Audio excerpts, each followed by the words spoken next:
You're watching Masters in Trading Live with Jonathan Rose.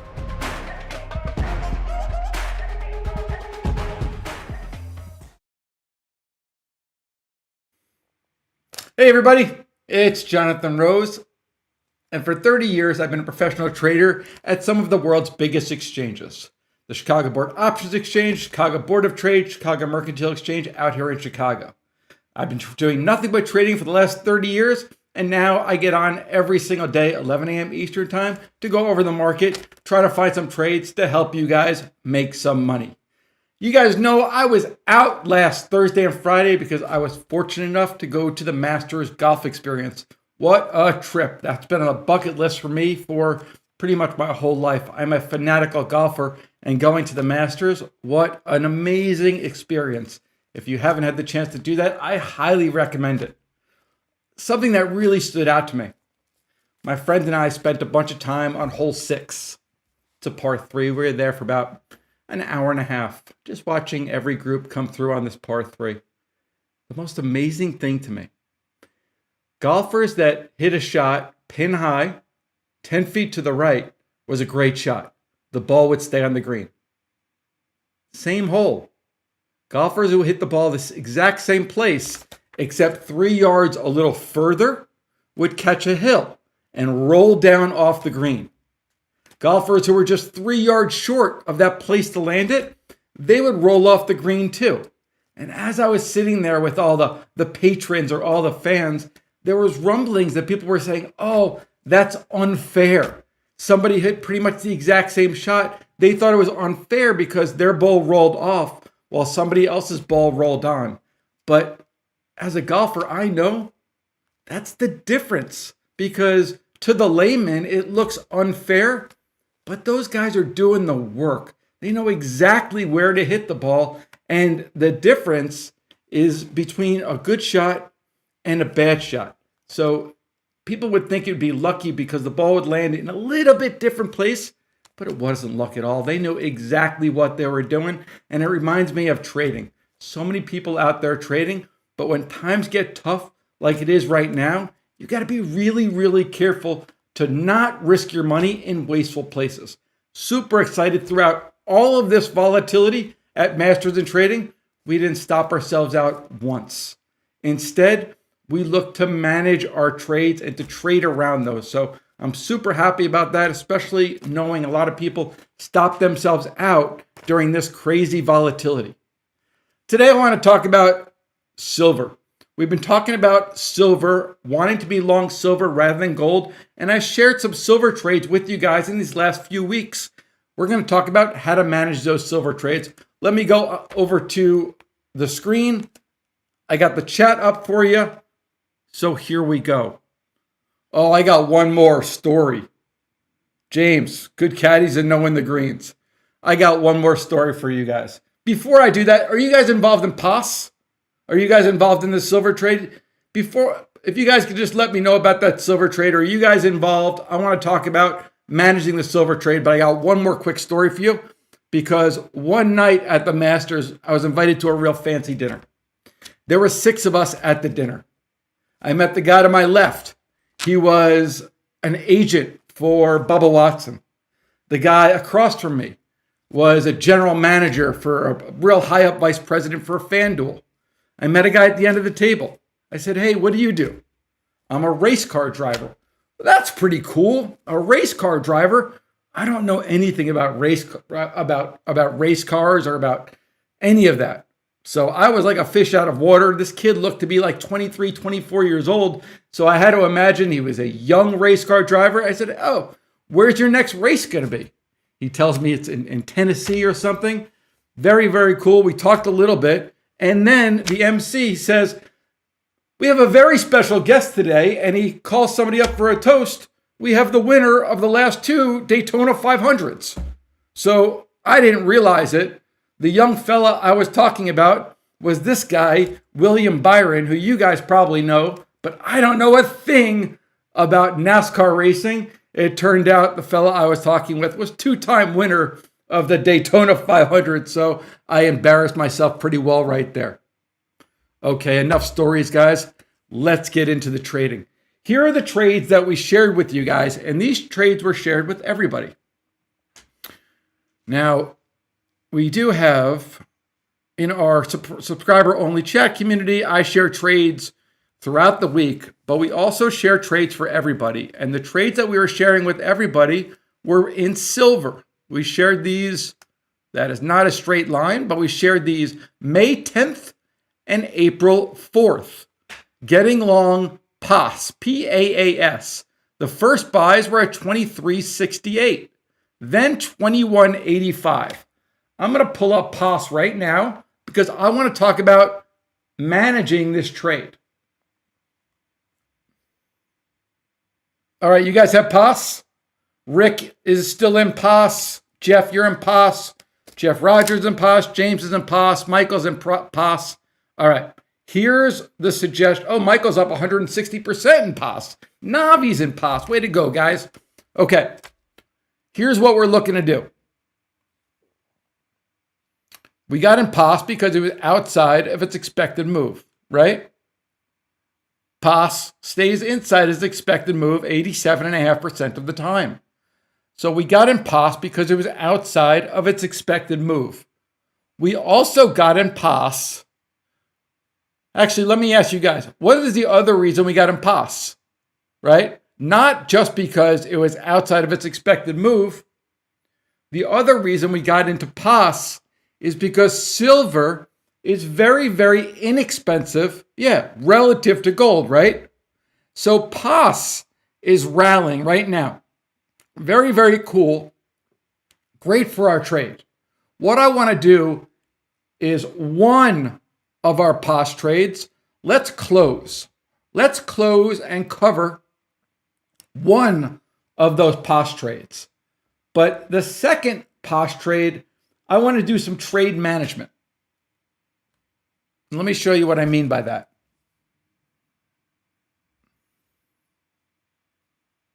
Let me show you what I mean by that. Okay, let me go to my little, because I want to walk you through. We looked at the gold-silver relationship, and that's what I'm going to pull up right now. I'm going to pull up the relationship between gold and silver. And the relationship between gold and silver is the reason we got long PAS. PAS is a silver company. The gold-silver ratio is incredibly bid. That's what it looks like. Strong like bull. Crazy strong, right? This is gold relative to silver. Super, super, super expensive, right? So we're long silver. Silver is working out splendidly.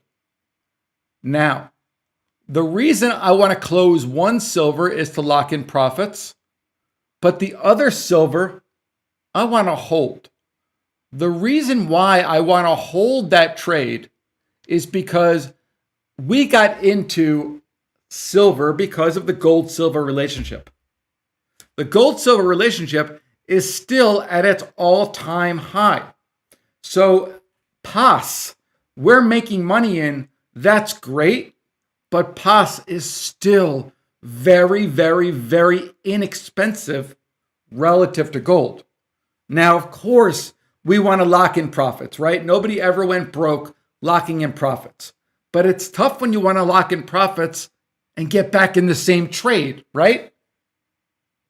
Does that make sense, guys? I just want to make sure I'm making sense with this because PAS, silver is working out great. We can take 100% profit on that trade in the options for sure, but silver is very inexpensive, right? James closed it for 241%. Here's something to consider. And this trade, we're going to put in our free portfolio. So here, watch what we're going to do.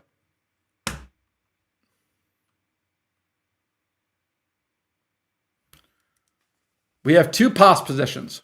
One of our PAS positions, we're going to close. So let's close you. Make a whole bunch of money. Great. Bravo. Way to go. Now we have one PAS position. We're long silver. We know that the gold-silver ratio is super expensive. So we're long silver. If we want to get short that silver and gold relationship, we would short gold.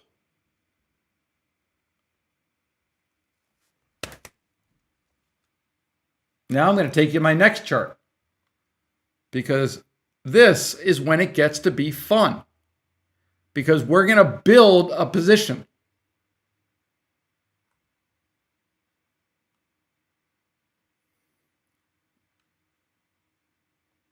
So what do I have here? I'm going to hide this. GDX is a gold miner.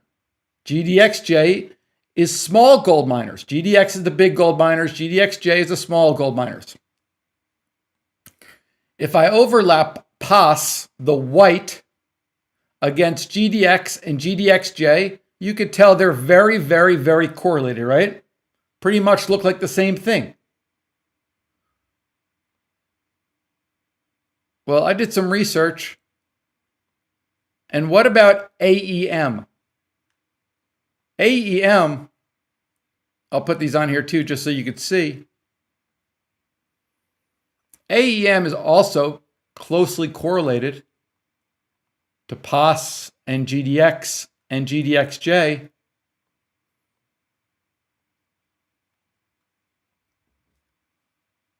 But look what's going on right now. Here's PAS. Here are the gold miners. Here's AEM. So I'm going to take this off. And I also show this, we'll be right back, right here. So relative performance looking at 3 years. Here's our PAS. Here's our PAS. We're long, right? Now again, there is nothing wrong with James locking in 241%. Obviously, that's a phenomenal, phenomenal trade.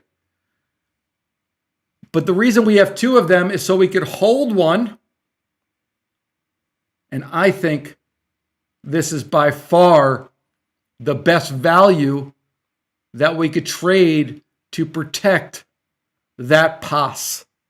And the benefit too, guys, it allows us to stay long silver, because it's okay to make a shit ton of money on one trade. Everybody wants to close and cover and lock in profits. It's still super, super cheap. We want to stay long PAS. We are going to cover one unit of PAS, hold the other unit, and the trade that I'm going to suggest is we're going to get some short exposure in AEM. I do have the questions up. Please ask questions if this doesn't make sense. I know a lot of you guys have silver exposure. Covering silver one time and then hedging with AEM is a really, really great trade. I'm going to go over the AEM trade. Does anybody have any questions up until now? And does this make sense too? The real benefit of doing this is we're doing this because we're up money in PAS. It's the right trade. It is the right trade. So AEM, better prices than when yeah, awesome. Very, very cool. So I would think for AEM, May, what do we put? 130s? May 130s to 140s. So maybe you sell these for $2.30. You buy these for $1. It's a $1.30 credit.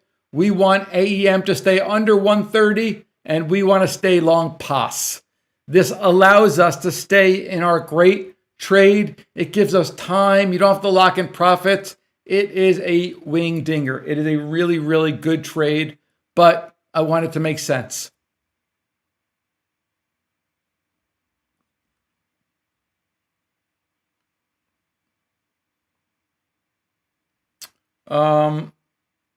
Navi, say trade again.